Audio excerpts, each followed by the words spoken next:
ಕೂಡ ನಮಗೆ ಕಂಡು ಬರುತ್ತೆ.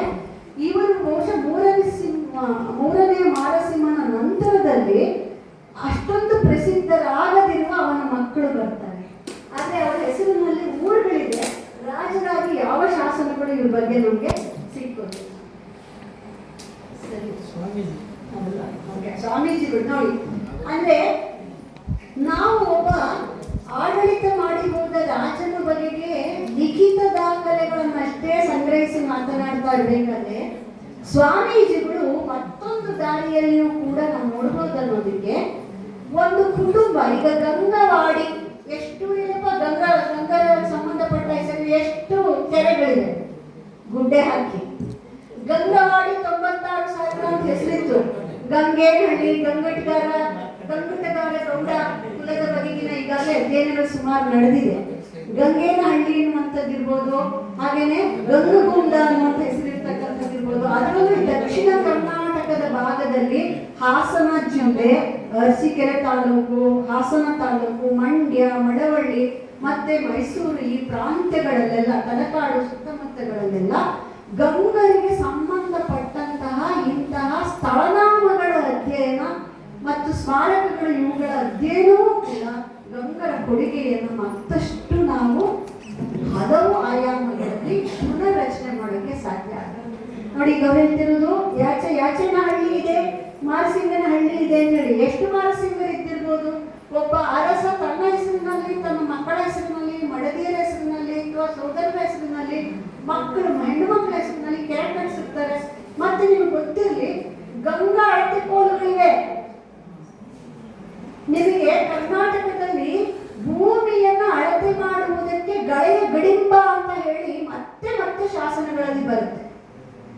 ಪ್ರತಿ ಊರಿನ ದೇವಾಲಯದಲ್ಲಿ ಆ ಊರಿನ ಸುತ್ತಮುತ್ತಿನ ಕೃಷಿ ಪರಿಸರದವರಿಗೆ ಭೂಮಿಯನ್ನು ಮಾರುವಾಗ ಕೊಳ್ಳುವಾಗ ಅಳತೆ ಮಾಡುವುದಕ್ಕೆ ಅಂತ ಹೇಳಿ ಒಂದು ಗಡಿಂಬ ಅಂತ ಹೇಳ್ತಾರೆ. ಅದು 12 ಅಡಿಯ ಅಳತೆಯ ಒಂದು ಸರಪಳಿ ಇರಬಹುದು, ಅಥವಾ ಅದು ಬಿದಿರು ಬೊಂಬು ಇರ್ಬೋದು. ಇದು ಗಳೆ ಅಂತ ಕರೀತಾರೆ, ಅದನ್ನ ಗಡಿಂಬ ಅಂತ ಕೂಡ ಕರೀತಾರೆ.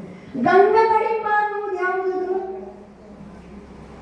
ಯಾವ ರಾಜನ ಹೆಸರಿನ? ಯಾಕೆಂದ್ರೆ ಗಂಗೇಶ್ವರ ದೇವಾಲಯಗಳು ಎಷ್ಟಿದೆ ಅಂತ ಗುರುತಿಸಿ, ಅಂತ ದೇವಾಲಯಗಳ ಪೀಠಗಳನ್ನು ಅಲ್ಲೆಲ್ಲ ನಿಮಗೆ ಅಳತೆಗಳಿರುವಂಥದ್ದನ್ನು ಗುರುತಿಸಿ, ಇವೆಲ್ಲವೂ ಕೂಡ ಏನ್ ಮಾಡುತ್ತೆ ಅಂತಂದ್ರೆ ಸ್ಥಳೀಯ ಕೃಷಿಯ ಸಂದರ್ಭದಲ್ಲಿ ಈ ಗಂಗಾ ಗಡಿಂಬಗಳನ್ನ ಬಳಸಿ, ಗಂಗರ ಅಳತೆ ಕೋಲುಗಳನ್ನು ಬಳಸಿ ಇವತ್ತಿಗೂ ಅದರ ಅಳತೆ, ಇವತ್ತು ಬಹುಶಃ ಬ್ರಿಟಿಷರು ಬಂದರೆ ಹೋಯ್ತೆ ಹೊರತು ಅಲ್ಲಿವರೆಗೂ ಸರಪಣಿ ಅಂತ ಏನು ಹೇಳ್ತಿದ್ರು ಜಮೀನು ನಡೆಯೋದಕ್ಕೆ, ಆ ಗಡಿಂಬ ಅಂತ ಏನು ಹೇಳ್ತಿದ್ರು, ಅಂಥವೆಲ್ಲವೂ ಇದೆ.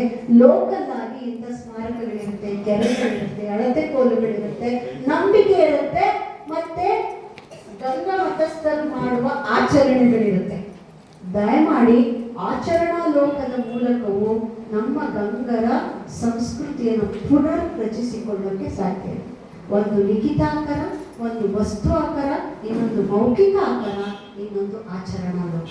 ಯಾವುದೇ ಸಂಸ್ಕೃತಿಯನ್ನ, ಯಾವುದೇ ರಾಜ್ಯದ ರಾಜನ ಅಥವಾ ಊರಿನ ಕಥೆಯನ್ನ ಪುನರ್ ರಚಿಸಬೇಕಾದ್ರೆ ಈ 4 ಮೂಲಗಳನ್ನ ನಾವು ಗಮನಿಸ್ಬೇಕು. ಅಲ್ಲಿ ಸ್ಮಾರಕಗಳ ಗಮನಿಸ್ಬೇಕು, ವಸ್ತು ಆಕಾರ, ಉತ್ಖನನದಲ್ಲಿ ಸಿಕ್ಕಿದ್ದನ್ನ ಗಮನಿಸ್ಬೇಕು, ಅಲ್ಲಿರುವ ಕಥೆ, ದಂತಕಥೆಗಳು, ಅಲ್ಲಿರ್ತಕ್ಕಂತಹ ಬೇರೆ ಬೇರೆಯ ಜನಪದ ಕಥೆಗಳು, ಹಾಡುಗಳು, ಲಾವಣಿಗಳು ಮೌಖಿಕವಾಗಿರುವುದು, ಲಿಖಿತ ದಾಖಲೆಗಳಾದ ಶಾಸನ ಮತ್ತು ಕಾವ್ಯಗಳು ಇತ್ಯಾದಿಗಳು. 4ನೇದಾಗಿ ಮಾತು ಇಲ್ಲದ, ಬರವಣಿಗೆ ಇಲ್ಲದ, ಕೇವಲ ಆಚರಣೆಯಲ್ಲಿ ಉಳಿದಿರುವ ಗಂಗಾ ಮತಸ್ಥರು ಅಂತ ಕರ್ಕೊಳ್ತಕ್ಕಂಥ, ಗಂಗಾ ಒಕ್ಕಲಿಗರು ಅಂತ ಏನು ಕರ್ಕೊಳ್ತಕ್ಕಂಥ ಈ ಒಕ್ಕಲು ಸಮುದಾಯದ ಆಚರಣಾ ಲೋಕದ ಮುಖಾಂತರವು ಇಂಥವುಗಳನ್ನು ನಾವು ಗುರುತಿಸಕ್ಕೆ ಸಾಧ್ಯ ಅಂತ ನೋಡಿ. ಎಷ್ಟು ಕೆರೆಗಳಿದೆ ಮೊದಲು ಗುಡ್ಡೆ ಹಾಕೋಣ, ಎಷ್ಟು ಕೆರೆಗಳಿದೆ, ಕಟ್ಟೆಗಳಿದೆ ಅಂತ. ಸರಿ, ನಮ್ಮ ಸ್ವಾಮೀಜಿಗಳು ಕಲಿಸಿರುವ ಈ ಒಂದು ದಾರಿ ಅಧ್ಯಯನದ, ಸ್ಥಳನಾಮ ಅಧ್ಯಯನದ ಮುಖಾಂತರ ಗುರುತಿಸುವ ಪ್ರಯತ್ನವನ್ನು ಮಾಡೋಣ. ಮಾರಸಿಂಗನಹಳ್ಳಿ ಇಂಥ ಮಹಾಚಕ್ರವರ್ತಿಯ ಕೊಟ್ಟ ಕೊಡುಗೆಯಲ್ಲಿ ಒಂದೂರಾದ್ರೂ ಹೆಸರು ಇರಲ್ಲ ಅಂತ ಯಾರು ನಂಬ್ತಾರೆ? ನಂಬೋಣ. ಇಂಥ ಅಧ್ಯಯನಶೀಲರಾಗಿ ಕೆಲಸ ಮಾಡೋಣ ಅಂತ ಹೇಳ್ತಾ ಎಲ್ಲರಿಗೂ ಅವಕಾಶ ಕೊಟ್ಟಿದ್ದಕ್ಕೆ ಧನ್ಯವಾದಗಳು. ನಮಸ್ಕಾರ.